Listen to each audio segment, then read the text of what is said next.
Okay, so the other day I had some time to be productive, so I sat down on my sofa and decided to do a bit of reading. I picked up the book, opened up to the chapter I last left off, I continued reading. And I read and read and read until I came to the realization that actually I'd just read a whole page and couldn't remember a single thing about what I had looked at. After I came to this epiphany, I tried to focus. And despite this, every time I tried to focus, my mind would wander off into some other issue I had been dealing with before picking up this book to read. Before I picked up the book, I was trying to script a video. I hadn't finished scripting, and so I was thinking a bit about what I would say or what the B-roll would look like or the structure of the video or everything about this video. No matter how much I tried to focus, my attention would be diverted somewhere else. So I took it upon myself to do a bit of digging here, and I took a quick dive into some of the literature that talks about this topic. And what I found was quite interesting, so I thought I'd share some of that in this video today. So first, let's think about what is it that draws our attention or pulls our attention towards something or towards a task. Tasks that we decide to undertake have something called a motivational pull, and this is divided into two things. Number one is the need for completion. This is our internal want, our desire to finish what we've started. Think about the reason why so many people get hooked on gaming consoles and games in general. Things like Call of Duty or Battlefield or Candy Crush or Temple Run. These games all allow progress, continuing to suggest to us that we're nearing a finish line. And gaming designers know this very, very well, and they utilize this as a tool to get people to come back to these games. Or the alternative is TV shows. Say you decide to pick up a show to watch. You quickly realize that it's a crap show. It's very bad. You get through episode 1, you think it's gonna get better. You get through to episode 2 and 3. And we all know that you continue to watch this show despite knowing how horrendous the storyline is. As humans, we have an innate or an inherent need to complete tasks. And this draws our attention to different directions. When we have a need to complete a task, our mind will uncontrollably steer towards that direction, and it will steer towards that direction even when we don't even want to focus on it at all. This is what causes us to finish a show despite knowing how bad it is, or finishing a game that we've started. But here's the thing, it doesn't actually end there, because sometimes you finish a task but your mind is still lingering on it. Let's go back to our TV show example. Say you watch a show and despite knowing how bad it is, you finish it anyway. Now, finishing the show might satisfy the need for completion, but not necessarily, which is the second concept, cognitive closure. Say the show that you've just watched ended in a way which in your mind didn't make sense at all. Something about the storyline didn't add up, you got to the end and you just feel quite dissatisfied about it. Now, you might have finished the show, but you might continue thinking about how it ended in this way. You spend some time trying to make some sense of it all, and you might even end up going online and searching up the ending, seeing what people are saying about it, watching some reviews, all in order to make sense of it in your mind. This is the same as a student who sits in a classroom. This student has just done an exam, a maths paper for example. They finished the paper and now the teacher is at the board going through every answer. And this teacher just puts the answers on the board, doesn't explain anything, and so you end up just copying the answer, or the student copies the answer into the answer section, and that's it. That's the end of the lesson. Now the student is going to be thinking, it's all well and good that I have the answer in the answer section, but how did we even arrive to this answer? How do you solve this problem? Or how would I solve this problem if I came across it again and, the problem was slightly different? This student is sitting here having not reached cognitive closure, and so they will spend some time, most likely, thinking about how to make sense of this issue right now. And this is the point here. Sometimes you might reach the need for completion, sometimes not.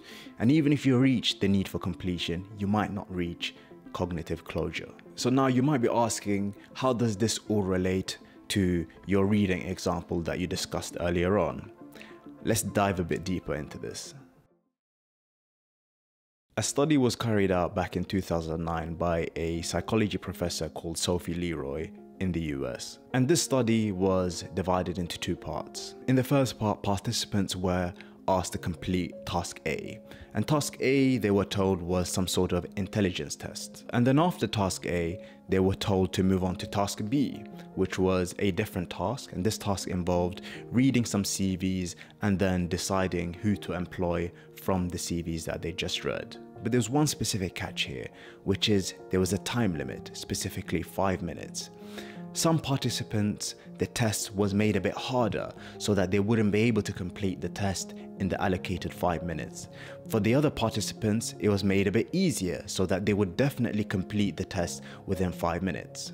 This means that some participants completed task A before moving on to task B, and it also means that some participants didn't complete task A, and so when they moved on to task B, they had some unfinished business essentially. And then their performance on the second task was tested. And the way this was tested was they were asked to recall some of the information from the CVs that they just read. And it shows how focused they were on what they were reading. And the interesting thing here is that despite all participants being given the exact same amount of time to complete task A, the participants who hadn't finished task A before moving to task B had significantly been affected in their performance of the second task, whereas the people who had completed task A then moved on to task B did much better in task B. And so then they wanted to figure out why, what was happening here, and they designed study 2.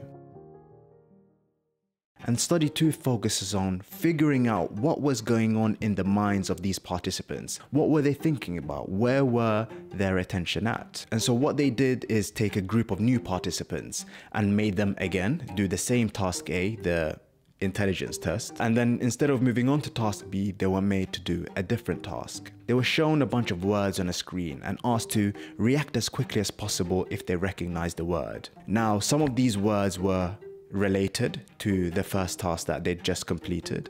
Some words were completely neutral and not related at all. And some of the words meant like nothing. It would just be like gibberish letters put together. And what they found was that the people who hadn't finished task A were far more likely to very quickly recognize words that were related to tasks that they hadn't finished. In essence, what this means is that even though they had moved on from this unfinished task, their mind was still very much fresh thinking about it, to the point where they would more quickly recognize words that are related to this unfinished task than those who had completed the task and moved on to something else. And you know, reading this study, I found the results quite compelling. The results essentially show that moving from one task to another, to another, to another will significantly affect your performance on whatever you're moving on to. The author of this publication coins this specific concept as attention residue. And what she says is that when you move from one task to another, your focus will not necessarily follow. In fact, it will probably take some time for it to follow you to whatever you're doing next.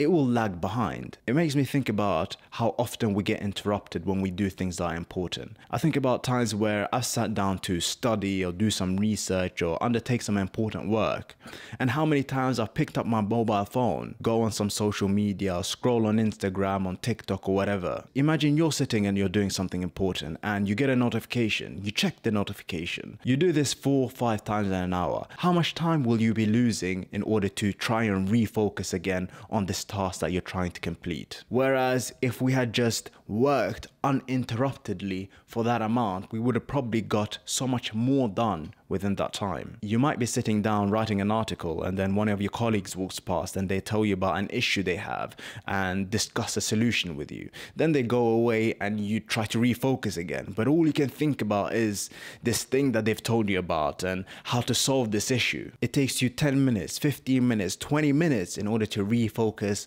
on the task that you were just doing. And this is exactly what happened to me when I sat down trying to read.